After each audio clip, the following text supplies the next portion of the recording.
The last time you guys saw this place, it probably wasn't this messy. Look at this place.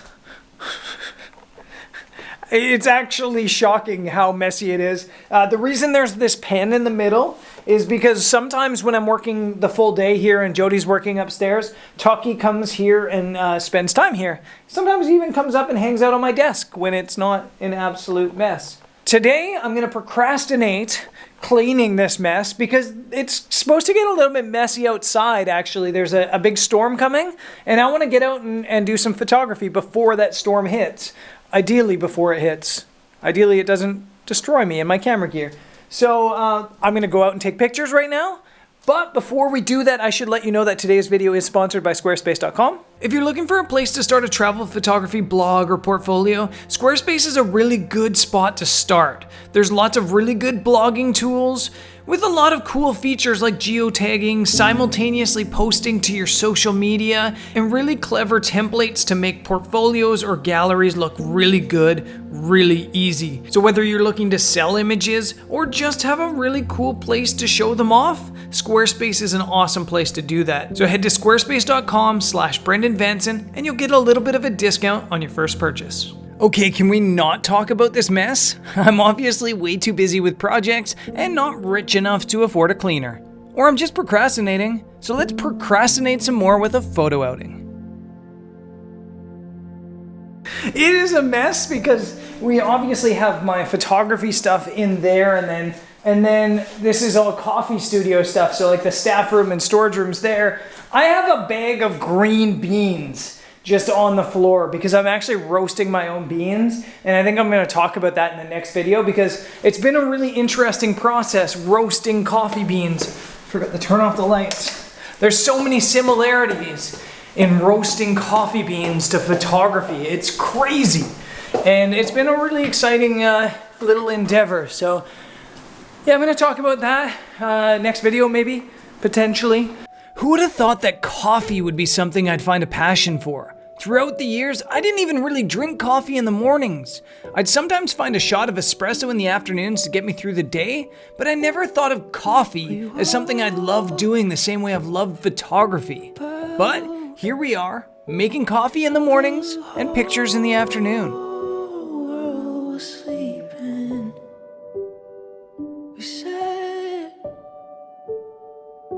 Okay, so I wasn't actually planning on coming out to take pictures this afternoon because there's a storm apparently coming through town. It was supposed to arrive this afternoon, but I just looked at forecasts and weather radars and it looks like it's not going to come until like midnight tonight. So I thought I'd maybe take this chance because it might be 3 or 4 days before I can go out and take pictures again. And kind of hoping that I was going to get some big clouds to work with as well, big storm clouds. There are some off on the horizon, but just nothing right above us. With a heart ways reaching, and all the lights dancing on your skin.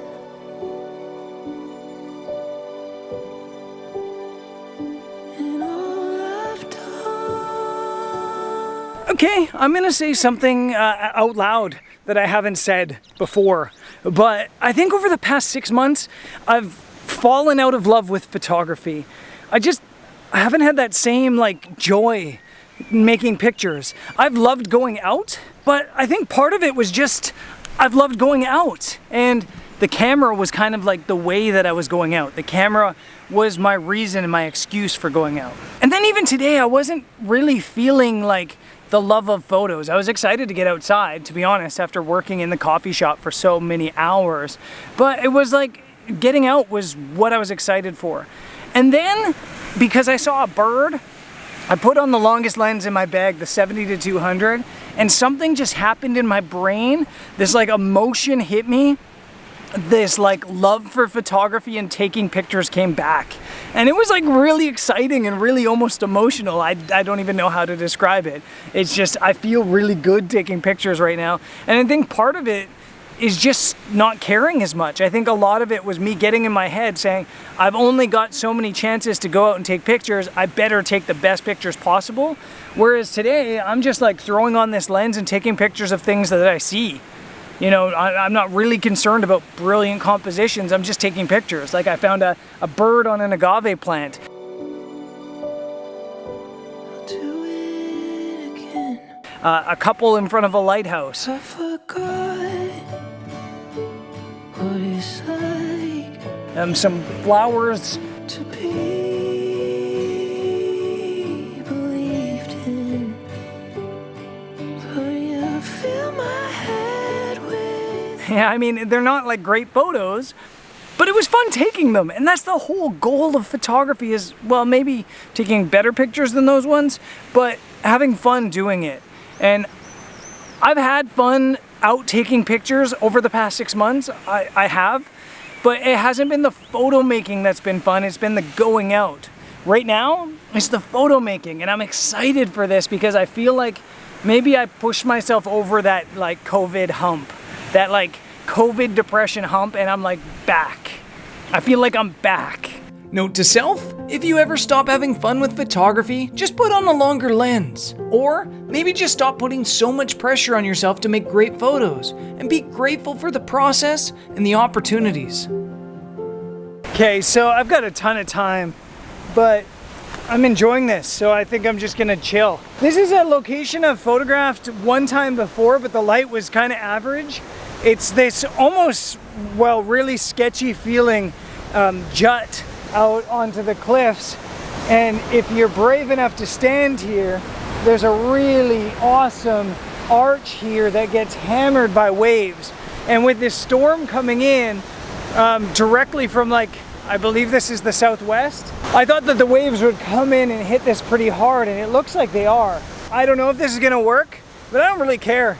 It's so nice out right now that I'm just gonna sit back and maybe time lapse, I don't know.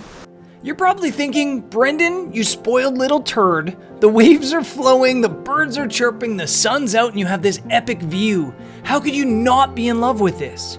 And that's just the thing. I am.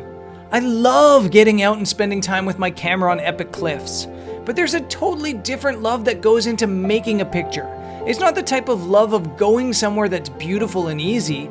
It's a type of love that makes you stand somewhere absolutely miserable for a photo that makes your heart melt. Okay, we still got about an hour until sunset, but the seas feel like they're starting to pick up. There's this arch, obviously, which is my photo, and you've got the arch and then this arm of the arch, and sometimes the waves have been big enough that they're actually jumping over the middle. And that's what I was really hoping for, was getting some dramatic waves jumping over and then maybe like cascading down the backside here. But the tide is dropping, so I don't know if that's going to continue to happen, but I'm really happy with this. This spot here with a little bit of foreground to give almost a vertigo effect to it, and then this whole scene is just incredible. I think it's really working. On the camera, I've got a reverse grad ND filter, and then also a 2-stop regular ND filter on the bottom to kind of help out with some of the bright light, and then a 3-stop ND to slow down the shutter. I'll eventually take out that 3-stop ND. Yeah, again, just enjoying this, waiting, and hopefully gonna make a cool picture here.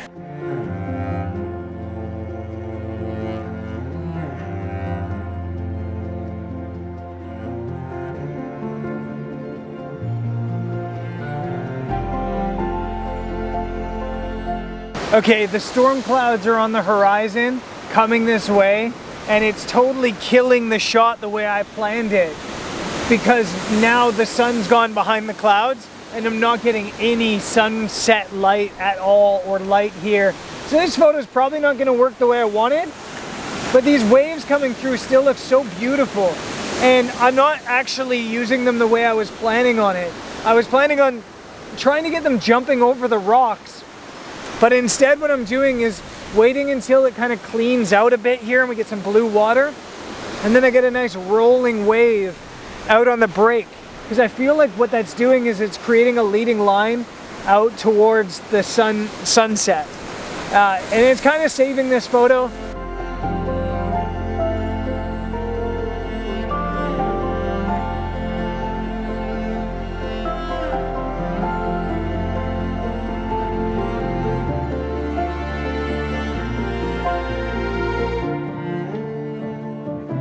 This is a second photo that I spotted on my way out of that spot that's quite nice.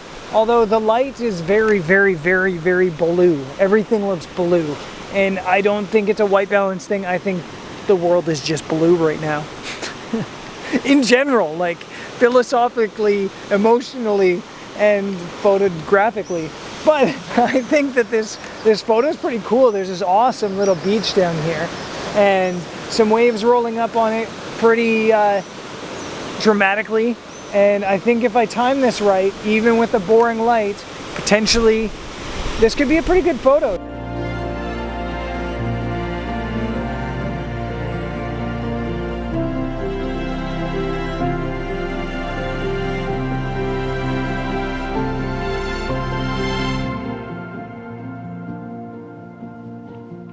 I think a lot of people believe the old adage of distance makes the heart fonder or whatever it is, but I don't know if that's actually true. I feel like love is something that you build by constantly going out and improving and strengthening. And sometimes absence actually just makes you forget how awesome it is. And I feel like that's how kind of I got with photography. But as I go out more and more again, now that lockdowns are kind of over, I hope, I feel like that love is coming back. And the photo making process was so much fun today, especially when I put on the long lens, especially when I wasn't worried about taking a cool photo, especially when I was just, you know, hanging out. So that was awesome. And hopefully tomorrow will be awesome as well. I'll see you there. Peace.